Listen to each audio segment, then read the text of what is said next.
Hello students, आज हम लोग 7th क्लास की एनसीईआरटी का सेकंड चैप्टर देखेंगे।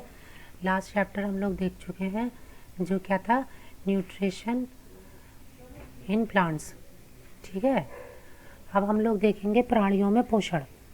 प्राणियों में पोषण, देखिए प्राणियों के पोषण में पोषक तत्वों की आवश्यकता आहार के अंतर्गत, मतलब जो आहार है उसको ग्रहण करना की विधि और शरीर में इसके उपयोग की विधि सम्मिलित है। ठीक है, प्राणियों में पोषण में क्या क्या सम्मिलित है? पोषक तत्वों की आवश्यकता, जो हम भोजन ग्रहण कर रहे हैं वो, और उस भोजन को शरीर के लिए उपयोग करने की विधि सम्मिलित है। इसको क्या कहते हैं? प्राणियों में पोषण। अब देखिए, लास्ट चैप्टर में आप लोगों ने देखा होगा कि भोजन के कौन कौन से तत्व थे। कार्बोहाइड्रेट, प्रोटीन, विटामिन, खनिज तत्व। तो यहाँ हम लोग देखेंगे कार्बोहाइड्रेट जैसा कुछ संगठक जटिल पदार्थ हैं। अनेक जंतु इन जटिल पदार्थों का उपयोग सीधे इसी रूप में नहीं कर सकते। जैसे देखिए, कार्बोहाइड्रेट जो है, अगर आप लोग देखें तो कार्बोहाइड्रेट एक जटिल पदार्थ है और सब कोई इतना जटिल पदार्थ अपना एब्जॉर्ब नहीं कर सकता। तो इसको क्या किया जाता है? इसको सरल रूप में बदला जाता है। जटिल पदार्थ को सरल पदार्थ में बदलने की आवश्यकता होती है। तो जटिल पदार्थ का सरल पदार्थ में परिवर्तन करना जरूरी होता है। जैसे अगर बात जंतुओं की आती है, तो जितने भी गाय, भैंस या जो चारा खाने वाले जंतु हैं, वो जैसे जो कार्बोहाइड्रेट है तो सेल्यूलोज को खा लेते हैं और वो डाइजेस्ट कर जाते हैं। जबकि अगर हम लोग, इंसान या कोई भी मनुष्य डायरेक्ट कार्बोहाइड्रेट को नहीं कर सकता, उसको छोटे छोटे पार्ट में तोड़ना पड़ता है, जिसको चबाना भी कहते हैं। हम लोग जैसे खाते हैं, हम डायरेक्ट नहीं खा सकते। जैसे सेल्यूलोज हम लोग डायरेक्ट नहीं खा सकते, जबकि वही चीज़ कोई जानवर डायरेक्ट खा सकता है। तो जटिल पदार्थ को सरल पदार्थ में परिवर्तित करना या टूटना ही पाचन कहलाता है। जटिल पदार्थ को सरल पदार्थों में टूटना ही पाचन कहलाता है। अब आता है नेक्स्ट टॉपिक हमारा, खाद्य अंतःग्रहण की विधियाँ। भोजन के अंतःग्रहण की विधि विभिन्न जीवों में भिन्न भिन्न होती है, सभी में अलग अलग होगी। मधुमक्खी अलग तरीके से लेगी। मधुमक्खी कैसे लेती है? पौधों का मकरंद चूसती है। मानव एवं कुछ अन्य जंतुओं में शिशु माँ का दूध पीते हैं, जबकि अजगर जैसे सर्प वंश के प्राणी अथवा शिकार को समूचे ही निगल जाते हैं। कुछ जलीय प्राणी अपने आसपास पानी में तैरते हुए खाद्य कणों को छानकर उनको खाते हैं। ठीक है, तो यहाँ आपने देखा कि जो भोजन ग्रहण करने की विधियाँ हैं वो सबकी अलग अलग हैं। ठीक है, आप देखिए, जो एक टेबल दे रखी है, आप लोग इसमें देखना और लिखना कि किस में कौन सी विधि पाई जाती है, और मतलब जो जंतु के नाम है, ये जंतु कौन सा आहार लेते हैं और वो आहार किस विधि द्वारा लिया जाता है। ठीक है, अब देखिए, यहाँ एक नोट डाल के आप लोग लिखिएगा, जो स्टारफिश है, स्टारफिश एक मछली है। इसमें क्या, स्टारफिश कैल्शियम कार्बोनेट के कठोर कवच वाले जंतुओं का आहार करती है। ठीक, स्टारफिश कैल्शियम कार्बोनेट के कठोर कवच वाले जंतुओं का आहार करती है। कवच खोलने के बाद ये अपने मुख से अपना अमाशय बाहर निकाल लेती है। मतलब ये अपना जो स्टमक है उसको कवच से बाहर निकाल लेती है तथा जंतु के कोमल भाग को खाती है। अमाशय वापस शरीर में चला जाता है तथा आहार धीरे धीरे पचता है। ठीक, जो स्टारफिश है वो कैल्शियम कार्बोनेट क्या होता है, कठोर होता है कैल्शियम कार्बोनेट। तो कैल्शियम कार्बोनेट के कठोर कवच वाले जंतुओं को खाती है स्टारफिश। और खाती कैसे है? जब इनको खाएगी तो अपने पेट को बाहर निकाल लेगी तथा उस जंतु के जो कोमल भाग है उसको खाएगी, और खाने के बाद अपना स्टमक वापस अपने शरीर के अंदर ले जाएगी तथा धीरे धीरे पाचन की विधि होगी। अब आता है मानव में पाचन, मतलब मनुष्य कैसे पाचन करता है, या हम लोग जो खाना खाते हैं, हम लोगों का पाचन कैसे होता है। देखिए, हम लोग कैसे खाते हैं? शुरुआत हमारी कहाँ से होती है? मुंह से। जब कोई चीज़ हम खाएंगे तो मुंह से खाएंगे, और प्रोसेस शुरुआत होगी मुंह से और लास्ट किससे होगा, एनस या गुदा से। आप लोग स्क्रीन पर डायग्राम भी देख रहे होंगे कि शुरुआत हमारी होगी मुख से और लास्ट कहाँ से होगा, गुदा या एनस से। अब देखिए, भोजन एक सतत नली से गुजरती है। भोजन जो है वो एक सतत नली से गुजरता है। ये एक नली हुई ना, मुंह के थ्रू आप खाते हैं, फिर वो नीचे जाएगी, फिर आमाशय में होती हुई पित्त, फिर intestine, small intestine, large intestine, फिर रेक्टम में होते हुए एनस के थ्रू हम वेस्ट मटेरियल के रूप में उसको बाहर निकाल देते हैं। तो ये एक सतत नली से गुजरी। भोजन एक सतत नली से गुजरता है जो मुख गुहिका से प्रारंभ होकर गुदा तक जाती है। इस नलिका को विभिन्न भाग में बांटते हैं। ये जो नली है इसको कितने भागों में बांटते हैं, इसको कई भागों में बांटा जाता है। शुरुआत कहाँ से होती है, मुख गुहिका, और सेकंड ग्रास नली या ग्रासिका, थर्ड अमाशय, फोर्थ छोटी आंत, फिफ्थ बड़ी आंत जो मलाशय से जुड़ी होती है। ठीक है, मलाशय मतलब से गुजरती हुई, फिर ये लास्ट कहाँ होता है इसका, मलद्वार या गुदा में। ठीक है, ये सभी भाग मिलकर आहार नाल का निर्माण करते हैं। ये जो सभी भाग हुए, मुख गुहिका, ग्रास नलिका, अमाशय, छोटी आंत, बड़ी आंत, मलाशय और गुदा, ये सभी भाग मिलकर क्या करते हैं, पाचन उसका निर्माण करते हैं। भोजन विभिन्न भागों से गुजरता है, उसके विभिन्न घटकों का पाचन भी क्रमिक रूप से हो जाता है। जैसे जैसे गुजरता है उसी क्रम में उसका पाचन भी होता है। देखिए, आमाशय की आंतरिक भित्ति, छोटी आंत तथा आहार नाल से संबद्ध विभिन्न ग्रंथियां जैसे लाला ग्रंथि या सैलिवरी ग्लैंड भी इसको कहते हैं, लीवर, यकृत या लीवर और अग्नाशय पाचक रस स्रावित करते हैं।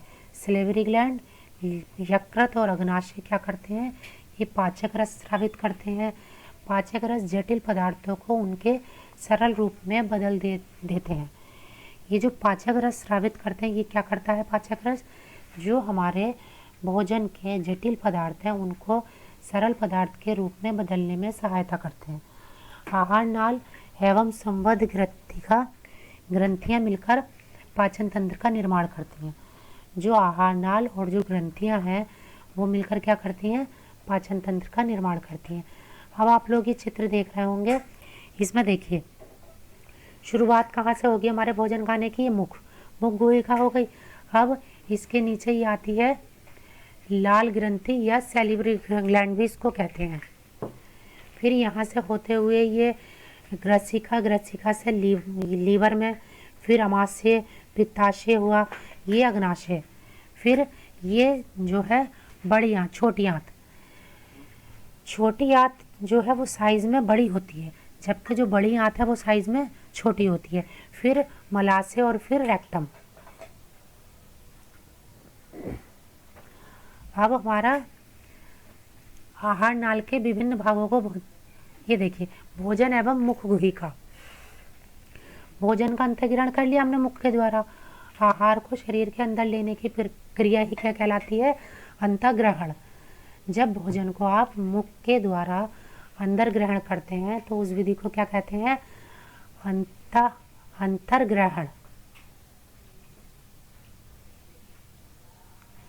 और जब हम लोग मुंह में तो ग्रहण कर लिया उस भोजन को, लेकिन उसको चबाने, मतलब ऐसा तो है नहीं कि जिस फॉर्म में हमने वो खाया है उसी फॉर्म में हम डायरेक्ट सटक लेंगे, ऐसा नहीं करेंगे ना। हमारे एक शरीर में, हमारे मुख में एक भाग होता है जिसे दांत कहते हैं, उसकी सहायता से हम भोजन को चबाएंगे। ठीक है, ताकि वो छोटे छोटे पार्ट में टूट जाए और वो हम लोगों को निगलने में आसानी हो। तो दांतों की सहायता से भोजन चबाते हैं तथा यांत्रिक विधि द्वारा उसे छोटे छोटे टुकड़ों में पीस डालते हैं। आप लोगों ने खुद देखा होगा, जब भोजन खाना खाते हो तो खाना कैसे खाते हो, मान लो रोटी या चावल खा रहे हो तो आप वो कैसे निगल सकते हो, जो आपने वाइट बनाया है वो पूरा पूरा नहीं निगल सकते, उसको छोटे छोटे टुकड़ों में चबाते हैं तभी वो अंदर जाता है। प्रत्येक दांत जो होता है, दांत मसूड़ों के बीच अलग अलग कर्तिका या सॉकेट में धंसा होता है। जो दांत होते हैं वो कैसे होते हैं, हमारे एक सॉकेट होता है उसमें वो दांत धंसे होते हैं।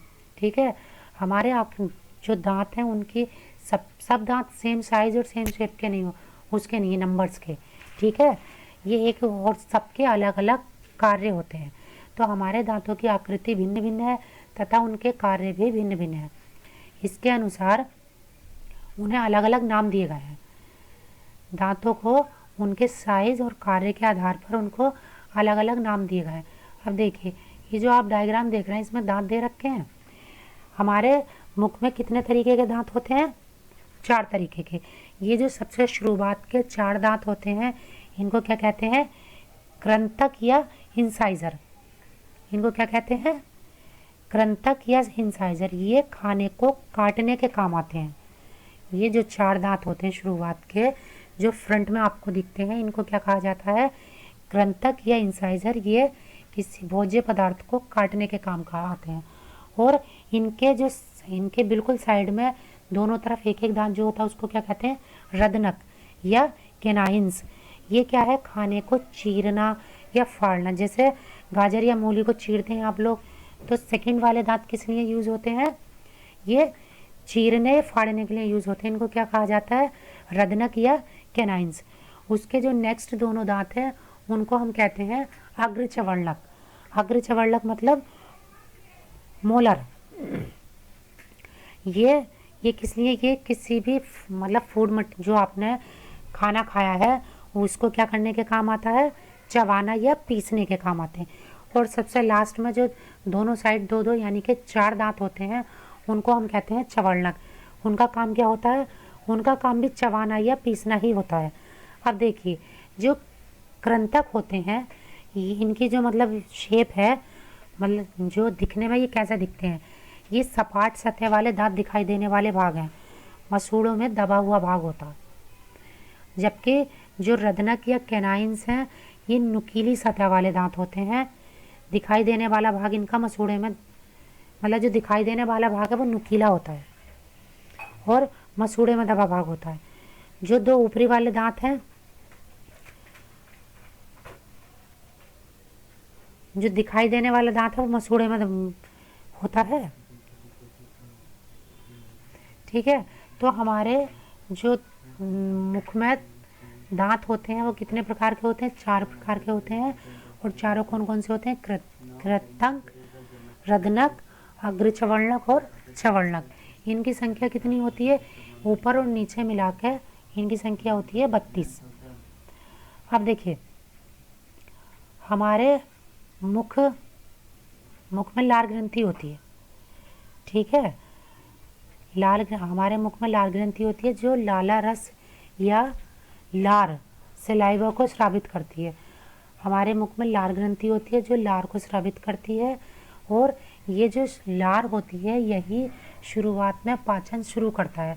जब आप भोजन खाएंगे तो उसको चिकना बनाता है ताकि हमें निगलने में आसानी हो। तो जब भोजन का पाचन शुरू होता है, शुरुआत उसकी मुख से ही हो जाती है। भोजन का 30% जो पाचन होता है वो मुंह से ही शुरुआत हो जाती है। अब देखिए, हम लोगों ने 4 तरीके के दांत देखे थे और आप लोगों ने सुना होगा कि दांत भी 2 तरीके के होते हैं, दूध के दांत और परमानेंट दांत। तो हम लोग कैसे उनको डिफाइन करेंगे? जब शुरुआत में दांत, बच्चे के जब शुरुआत में दांत आते हैं, कुछ वर्ष पूर्व आपके दांत गिरने लगते हैं। जैसे जब बच्चे के दांत आए और वो दांत गिरने लगते हैं, जब एक बार को सारे दांत गिर जाते हैं उसके बाद दोबारा एक दूसरा सेट आता है। तो जो दांत बेबी के फर्स्ट टाइम आते हैं उसको हम लोग दूध के दांत कहते हैं। और इन दांतों के स्थान पर जब दूसरे दांत निकलते हैं जिन्हें स्थायी दांत कहते हैं। सामान्य स्वस्थ व्यक्ति के स्थायी दांत पूरे जीवन भर बने रहते हैं। तथापि मतलब वृद्धावस्था में गिरने लगते हैं, लेकिन वो एक लिमिट, एक एज के बाद। अब